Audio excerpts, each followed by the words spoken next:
National Command Authority, the President and the Secretary of Defense acting together.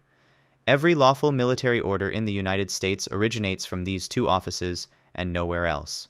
No general, no admiral, and no service secretary holds independent authority to commit forces to combat. The arrangement is deliberate.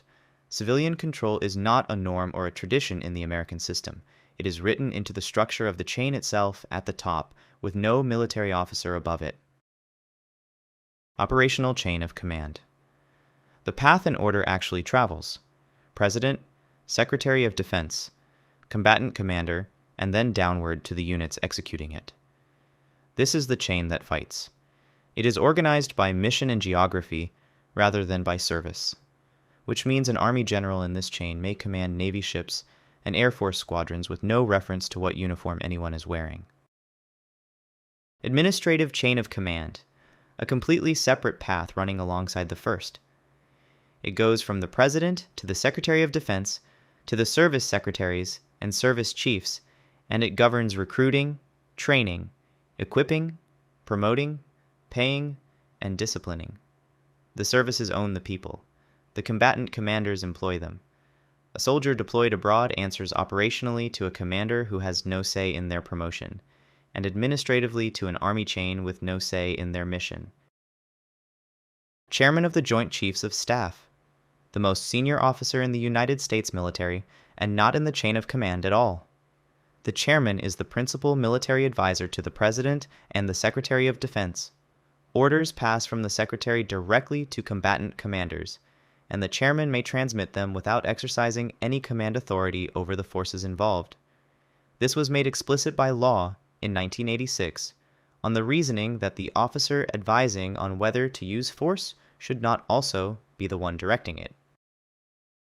Combatant Command Authority, the highest command authority a military officer can hold, granted by statute rather than delegated by anyone.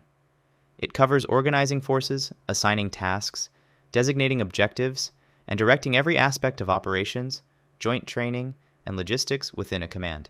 It is held only by the 11 combatant commanders. It cannot be transferred, delegated, or shared, which means no one else in uniform can exercise it under any circumstances. Operational control. The authority most commanders actually work with. It permits organizing and employing forces, assigning tasks, designating objectives, and giving whatever direction the mission requires. Unlike combatant command authority, it can be delegated downward and moved between commanders as an operation develops. It stops at the boundary of administration. A commander holding operational control directs what a unit does and has no authority over its discipline, its internal organization, or its individual training. Tactical control. A narrower authority limited to directing movements and maneuvers within an assigned area to accomplish a specific task. A commander holding tactical control can tell a unit where to go and what to do there. They cannot reassign it, restructure it, or give it a different mission. It is the standard arrangement when one commander needs a capability temporarily and the owning commander intends to take it back. Administrative control. Authority over personnel, supply, services, discipline, and unit readiness, exercised through the service chain rather than the operational one. It is why a deployed unit still submits promotion packets, medical records, and equipment requests to its own service while taking mission orders from someone else entirely. Administrative control is the mechanism that lets the services keep ownership of their people while those people work for someone in a different uniform. Assigned and attached forces, the mechanism by which units move between commands. Assignment is semi-permanent, transferring a unit into a combatant command through a formal process that takes months and is approved by the Secretary of Defense. Attachment is temporary, moving a unit to a different commander for a specific operation and returning it afterward. The moment control changes hands has its own name and its own timestamp, because from that instant a different officer is legally responsible for what the unit does and for what happens to it. Support relationship, an arrangement in which one commander aids another without either commanding the other. The supported commander states what they need. The supporting commander decides how to provide it, retaining command of their own forces throughout. Support is graded by closeness. General support serves an entire force, direct support serves one specific unit, and close support means operating in immediate proximity to the force being helped. Coordinating authority: the power to require that parties consult and attempt to reach agreement, and no power at all to decide the outcome. A commander holding coordinating authority can convene, can insist that everyone talks, and cannot compel anyone to do anything. It is used where several organizations must synchronize, but none can reasonably be placed under another. Disputes rise to the common superior because there is no mechanism at this level for settling them. Functional component command: a structure that organizes forces by what they do, rather than by which service they belong to. A joint force land component commander controls every ground element in the theater regardless of service. The air, maritime, and special operations components work the same way. It exists because coordinating 4 separate surface air operations across one battlespace produced repeated failures, including aircraft from Allied forces shooting at each other. Service component command: the parallel structure organized by service. Each combatant command has an Army, Navy, Air Force, and Marine component, and these are the channels through which administrative control flows. A unit therefore sits in 2 structures at once. It receives its mission through the functional component and its people, equipment, and support through the service component. Joint Task Force: a temporary command created for a specific limited objective, drawing units from multiple services and frequently multiple nations, and dissolved when the objective is met. It can be established by the Secretary of Defense or by a combatant commander.